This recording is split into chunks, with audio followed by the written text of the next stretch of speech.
to the for today's our webinar, this diagnostic dialogue. We have our moderator, Dr. Harshvardhan Singh, who is a senior biochemist at NDMC Medical College, Hindurao Hospital, and he is a lead and technical assessor, and he is a course coordinator also, and he has authored many papers, and he has been part of IFCC Professional Exchange Program, and he is also vice president of ACBI, deputy CEO of Indian Confederation of Healthcare Accreditation, and chairperson for Press Media and Publicity Committee for Cow Diagnosticon. So he will be taking care of the this diagnostic dialogues by introducing the various speakers. And now we come to the first speaker for our this diagnostic dialogues, Dr. Sabina Rangan, who is a senior consultant and professor in the Department of Hematology at Sir Gangaram Hospital, New Delhi. She is an assessor and faculty with National Board of Education, and she is also National Assessor for NQAS and also NABH Assessor. She has published scientific papers in national and international journals, conducted conferences and webinars, organized workshops and CMEs, and she has a special field of interest in primary immune deficiency disorders and coagulation disorders and flow cytometry. So thank you all the speakers for accepting our invitation. And over to you, Dr. Sabina. Thank you, Dr. Mamta, for your kind introduction and for taking us through the wonderful journey of KAHO. It is really impressive to what all is KAHO doing all through the India. And thanks to your encouragement that I have been started connecting with the KAHO webinars and KAHO activities. Can you see my presentation? Yes, yes, your slides are visible. Thank you, Sabina. Thank you, Dr. Mamta. And today, welcome all on the World Thalassemia Day. I will be taking you through the diagnosis and screening methods from the historical to the modern tools that we use in our laboratories to diagnose and help patients of thalassemia. So, right from 1925, there have been descriptions of thalassemia. Initially, only blood morphology and family history could be used. Then came the hemoglobin electrophoresis, followed by HPLC, and followed by next generation sequencing and digital PCR in today's time. We also have point of care testing, which has brought the diagnosis to the OPDs or bedside. So, as we all know, the thalassemias is a problem where the child becomes blood transfusion dependent. Almost every 45 days, a child who is a thalassemia major needs to be transfused blood. However, there are different variants of thalassemia. There are some who require seldom transfusion. There are thalassemia intermedia, and thalassemia major. The thalassemia minor, the importance is that if two thalassemia traits are married, the child can have, is a 25% probability of having thalassemia major. Hence, it is very important to pick up from the general population thalassemia trait, which can be alpha and beta thalassemia. Thalassemia intermedia will come to us in our OPDs with various clinical presentations of anemia, ulcers, and all. And thalassemia major. So let me take you to the journey of diagnosis. So whenever we suspect a thalassemia, that could be mainly a clinician has suspected a child requiring excessive blood transfusion or presenting from birth to 6 months of age. The first and foremost, we do run a CBC and make a peripheral smear. In cases like thalassemia intermedia or major, there is severe microcytic hypochromic anemia, usually associated with reticulocytosis. This is anemia which is negative for our Coombs test. The red cells can show bizarre morphology, fragmented red cells, teardrop cells, target cells, basophilic stippling, and normoblastemia. So, as I mentioned earlier, it is important to differentiate in our laboratories between iron deficiency anemia and thalassemia minor. Both will have near normal to low hemoglobin, and both will have reduced MCV. However, the RDW in iron deficiency is high, and where it is low near normal in thalassemia trait. In RBC counts as low, which is proportional to anemia in iron deficiency, but is normal to slightly increase in thalassemia minor. Both will have microcytosis, and the low ferritin levels can also help us differentiate iron deficiency anemia. A large number of red cell indices based on CBC parameters have been used for mass screening. These are like Menzer, Shine and Lal, Srivastava, Esani, Green and King, RDW, and the latest one is Eurochaga, where we multiply the MCV value with the RDW and divide by hemoglobin.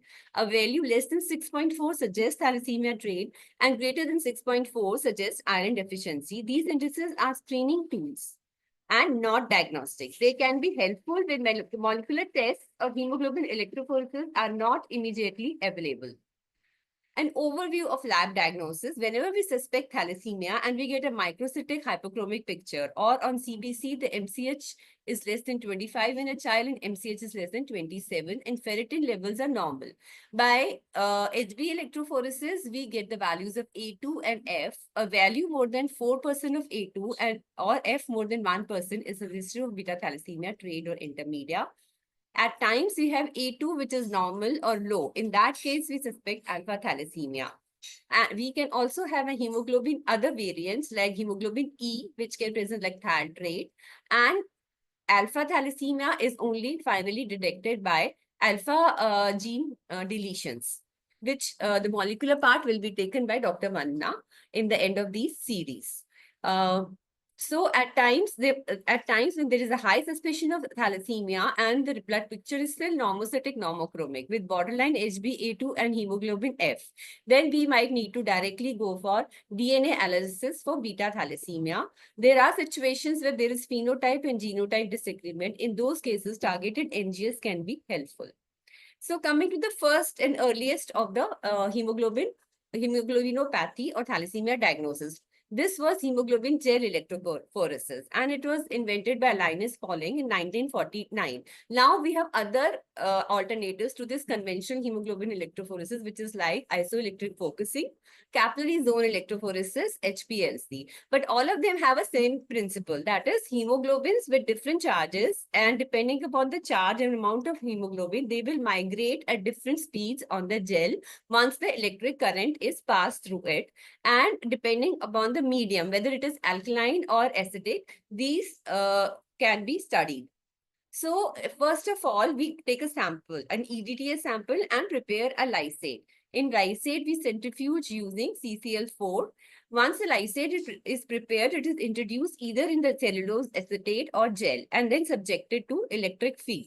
Once it is subjected to electric field, different hemoglobins with different charges move at different speeds in the gel and eventually form discrete bands.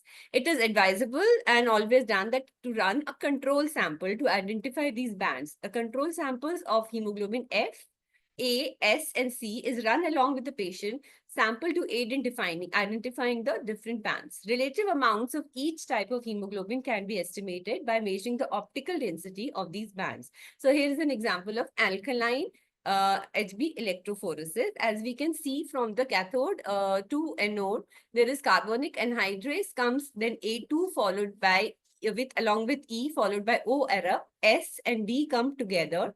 Then in LEPOD, F, A, K, J parts, NIH. So this is the order there is electrophoresis and banding of the hemoglobin variants. This is same hemoglobin electrophoresis, but as an acidic pH. So the advantage of doing HB electrophoresis at acidic pH is to distinguish, identify, and separate three important hemoglobins, that is hemoglobin S, C, and O are up here in acidic pH, where they can be separated out and identified when suspected. So now, in most of the laboratories, we are using HBHPLC,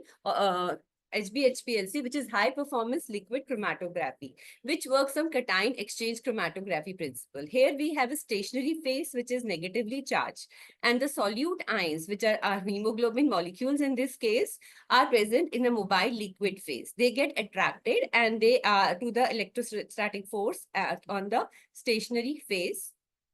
So this is how it works. Once it gets attracted, then the buffers start flowing in. Gradient buffers with low percentage of buffer B, which is and high percentage of buffer A, depending on the ionic strength of the buffer.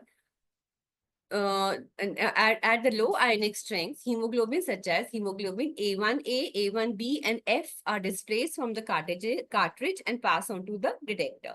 Next, when there is flow of high ionic strength buffer, the more hemoglobin fragments get displaced. And once 100% buffer B is there, then variant hemoglobins like S, D, and C will be removed. This is then detected by detector, which creates an electric pulse and finally creates the chromatogram with the help of a CDMA software. So this is how the chromatogram are created. In the chromatogram, we have once the CPU receives a voltage signal, it plots it versus time. The time of sample injection to the peak of the pulse is the retention time. And the area under the peak is the percentage of total area. So using the area, percentage area and the retention time, we are able to make presumptive diagnosis of various hemoglobinopathies while using HB-HPLC. So before reporting on the chromatogram, there are 6 points which we have to keep in mind. The first is in the chromatogram, as you can see, number 1, there should be a flat baseline and the baseline should be properly constructed. Second, we look at the peak. The peak profile and shape should appear sharp and symmetrical. And third is that order of the peak is F, P2, P3, A, and A2. The total area under the peak, it should be between here. Total area under the peak should be between 1 to 4 million.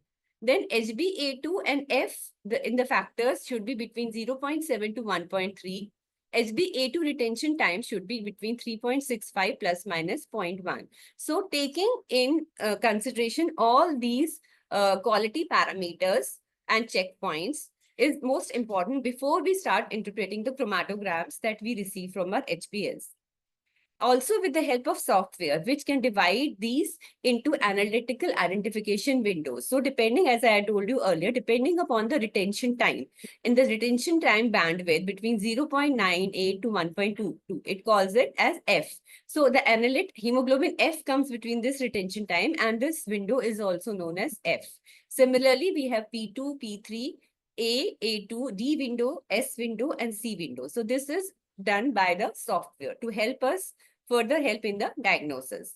And as you can see in this chart, we can see that before in the F window, there are other variants also which can migrate. For example, in P2, we also have glycosylated hemoglobin. In P3, we have J-Merit. In A, others like glycosylated S and New York or colon hemoglobins are also migrating. A2 is a very important window which has a lot of differential diagnosis. And this, as I will be explaining earlier, later, it will be differentiated with the help of the retention time and area under the peak. D window, S and C window. So now that we know that we can get values of hemoglobin HbA2 and F. And HbA2, the normal values, as you can see on the left side, varies with the age of the patient. In the normal adult, it is 1.8 to 3.5. A value between 3.5 to 4 is indeterminate and 4 to 9% is beta thalassemia trait. If we have an A2 value between 10 to 14%, which is Lepore, and then 20 to 40% is E trait and 44 to 48% D Iran. A value of HbA2 usually confounds with HbE homozygous. So this is how we can use the percentage of A2 values for different differential diagnosis. Again, with the help of hemoglobin F and A2, we can combine to make other diagnoses, like for example, thalassemia minor, which I already explained, the A2 value is 4 to 9%. In thalassemia major, the F value will be 94 to 99%. It is important while diagnosing this to see the normal hemoglobin F value for the age of the patient. For example, in a patient who is only 3 months old, it is normal to have a hemoglobin F value of 70 to 80%.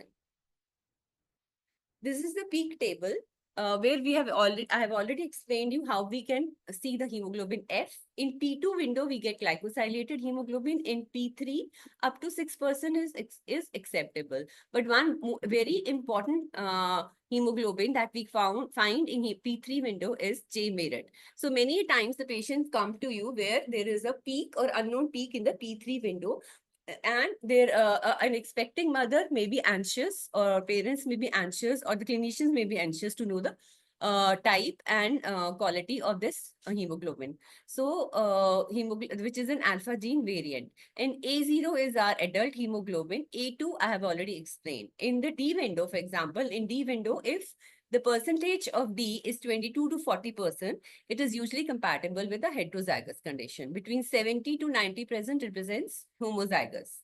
Similarly, when we come to hemoglobin S or sickle, there is a value of hemoglobin S between 22 to 40% represents the heterozygous, 70 to 90% is seen in a homozygous patient. And similarly with C, we have heterozygous and homozygous conditions. It is important, as I mentioned earlier, to recognize alpha gene variants because alpha gene variants are usually asymptomatic, but it will come into our diagnostic reports, and it is also important to counsel the parents or the patient that they are clinically asymptomatic and that they will not affect their progeny.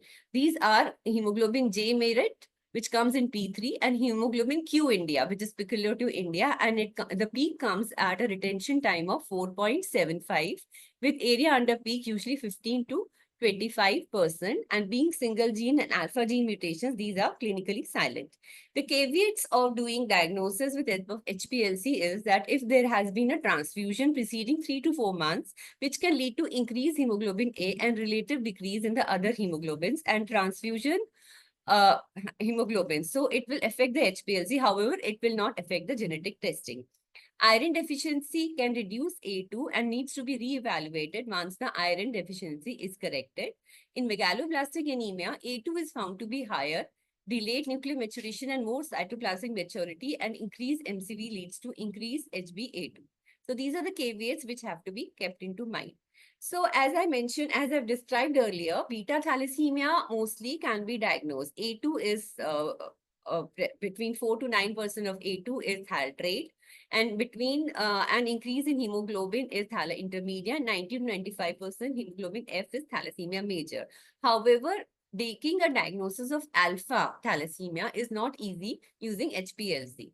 However, when do we suspect alpha thalassemia? If there is a neonate or an infant which is less than 6 months of age, alpha thalassemia is more likely a diagnosis. Also, for older individuals, the diagnosis can be predicted based on the family history or clinical and laboratory findings. So if there is a family history of anemia, there is mild to moderate microcytic anemia with microcytosis, hypochromia, and increased RBC count. Iron studies are normal, and also HPLC is not showing elevated A2, but it is showing reduced or borderline A2. Then we start suspecting alpha thalassemia. So the patient is, the CBC indices are looking like a thalassemia trait, and the A2 values are normal or reduced, then we suspect alpha thalassemia, and we need to do look for alpha gene deletions and confirm the genotype of the patients. Also, a very important and simple test to be done in the laboratory when we start suspecting hemoglobin H disease or alpha thalassemia is to look for golf ball inclusions. These are precipitates of hemoglobin H. And we need a supravital dye to stain these. And with a supravital dye like methylene blue, these almost appear like golf balls in a slight preparation. In alpha thalassemia, as I have described earlier, there are 4 genes. So alpha thalassemia has 4 genes. A deletion of all the 4 genes is usually not compatible with life and will present as fetalis, hydrops fetalis, and which is usually fatal in utero. In these cases, we will get hemoglobin Bart's and hemoglobin Portland. In hemoglobin H disease, only one alpha gene is present, which has moderate microcytic hypochromic anemia, and where we can find hemoglobin H and hemoglobin A2. Alpha thalassemia minor, as I've explained earlier, will be reduced A2 with mild microcytic hypochromic anemia, and sometimes where there is only deletion of one alpha gene, it might be clinically absolutely normal. So next we come to more latest of our technology, which is capillary zone electrophoresis. As I had mentioned earlier, there are certain caveats and there are certain problems which we face in HPLC. This latest technology has tried to overcome some of the difficulties that we have faced earlier. This is called capillary zone electrophoresis. So what is capillary zone electrophoresis? There are a set of capillaries which, in the presence of alkaline buffer, and directed by pH and endosmosis separates the hemoglobin species. Here again, in the capillary zone exercises, we need what happens to the sample? It is lysed, separated, and analyzed, and electrophotograms are made automatically. This happens at an alkaline pH of 9.4. And this leads to elution of hemoglobin, and this is then detected at an absorbance of 415 nanometers. Other advantage of capillary electrophoresis, it does not require daily calibration. Normal HbA and HbA2 migration controls are analyzed through each capillary daily. QC or patient samples run to ensure proper charging and functioning of the capillaries is done. So in capillary electrophoresis takes place within a capillary, and there is separation of proteins on size, based on size and charge, similar to gel electrophoresis, except it is taking place in a moving fluid matrix. Very importantly, a very small amount of the patient sample is injected into one end of the capillary, electric and voltage is applied. This electric field pulls the liquid buffer through the capillary. The individual proteins, as they travel through the capillary, are separated out by size and charge. As these proteins are separated out in the capillary, they pass in sequence through the detector and separate out in sequence. A finer resolution of separation of proteins, hemoglobin, and gives a standardized migration position. The electrogram from the capillary electrophoresis instrument is an improvised alkaline gel pattern. The puffer is alkaline. So the bands of hemoglobin A, F, S, C from top to bottom are almost in the similar arrangement separation as we see gel. However, the increased resolution of the capillary instrument allows us more exact and repeatable migration positions for each of the known hemoglobin. This means that we can look at the actual X value and quantification, and the technique is entirely automated and independent of user. So here is an example how an electrophotogram looks. That is as in capillary zone electrophoresis. Oh.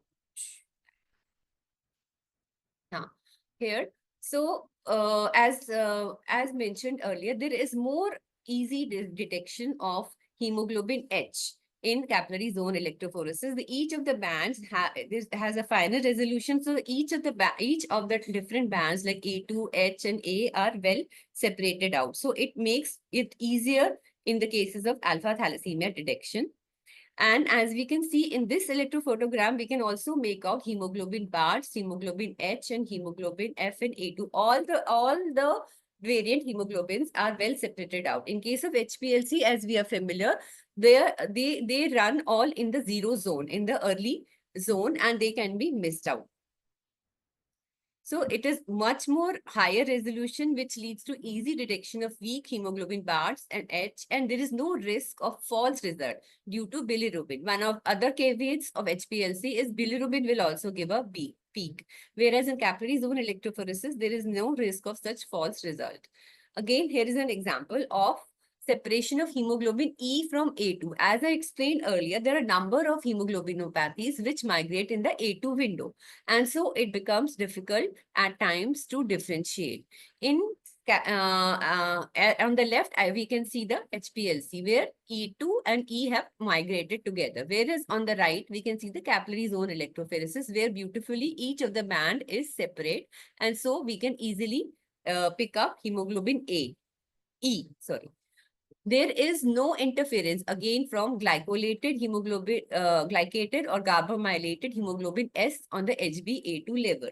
For people who are reporting HPLC are familiar that once we have hemoglobin S, we usually get elevated A2 values. Why does it happen? The book says that happens because there are hemoglobin S adducts which migrate into the A2 window.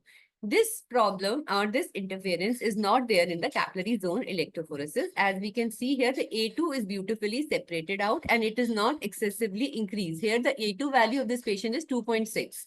On the left side, in the HPLC, it is 4.3. So there is an abnormally increased HbA2, falsely increased HbA2 in HPLC, which is taken care of in this new technology of capillary zone electrophoresis. So there is no risk of falsely elevated HbA2 in cases of hemoglobin S variant. Also, there is another hemoglobinopathy, HbD Iran, which also again migrates in HbA2, and there has to be differentiated from HbE and other hemoglobinopathies which migrate in this. So if you can see on the right hand side this time, in the A2 window, we have a hemoglobin which is 42.2% and it has migrated to 3.56.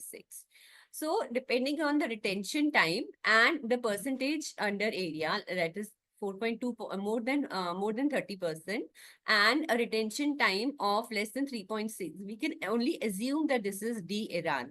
On the left hand side, the peak of D-Iran is well separated out from HbA2. And so there is improved detection of thalassemia. Again, similarly with hemoglobin Lepore. Hemoglobin Lepore is identified again in the A2 window with a hump on the downward side of A2 and a A2 value of 12%. Whereas in capillary zone electrophoresis, as we can see here, the Lepore has separated out from the A2. And we can more easily and more confidently call it as hemoglobin Lepore. Hemoglobin D Punjab heterozygous also, it has a poor separation between A2 and D peaks, leading to rising baseline of HbA2, and HbA2 itself gets underestimated in hemoglobin D Punjab. This is another problem with HPLC. And this is also taken care by HB electrophoresis. So this was a study conducted on capillary flex electrophoresis, which compared with the BioRed variant to HPLC. And so they had concluded that it can detect and quantitate these variants even at low levels of 1%. And there is no interference by bilirubin. And many of the variants are much more confidently and detected and picked up on capillary electrophoresis. So summing up the advantages, it requires small sample size, has rapid throughput. The fractionated and post-translation modification A, S, C and other hemoglobins does not affect the interpretation. It can separate hemoglobin A2 from hemoglobin E, A2 from Lepore. In samples containing D or S, estimation of A2 can be more accurate than estimated by HPLC, since post-translationally modified hemoglobins are not separated. It is suitable for the detection of hemoglobin constant spring and can be identified even in the presence of beta thalassemia or E trait.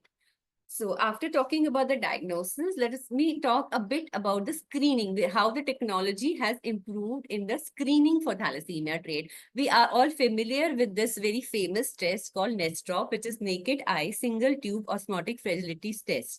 Here, the RBCs are exposed to saline solution, and their resistance to hemolysis is assessed. The degree of hemolysis is interpreted as positive by presence of hazy or clouded appearance of solution on visual inspection after 15 to 30 minutes of adding blood sample to the saline solution. So this had been a very practical mass screening tool. It is simple, fast, inexpensive, has been used for mass screening of thalassemia carrier states with good sensitivity and moderate specificity. However, it gets affected by compound heterozygous conditions. Other alpha hemoglobin variants does not pick up alpha thalassemia, G6PD, and also leads to false positive results. Now, to help in bedside or OPD screening, we have a new point of care diagnostic testing for beta thalassemia. This is called Gazelle Reader. Gazelle is a portable image analyzer based electrophoresis device and can measure HbA2. It is a very small device, very small and handy device, which on an OPD basis, you can measure HbA2, which is a key marker in BTT. So it is a new point of care testing for beta thalassemia trait. There was a study conducted in AIIMS to assess the accuracy of Gazelle, this point of care testing for beta thalassemia trait. And what they found that the overall diagnostic accuracy of beta for detecting beta thalassemia trait of Gazelle was 95.3% with a confidence interval of 92.9 to 97.1. And the sensitivity was 94.5% with a confidence 95% of confidence interval.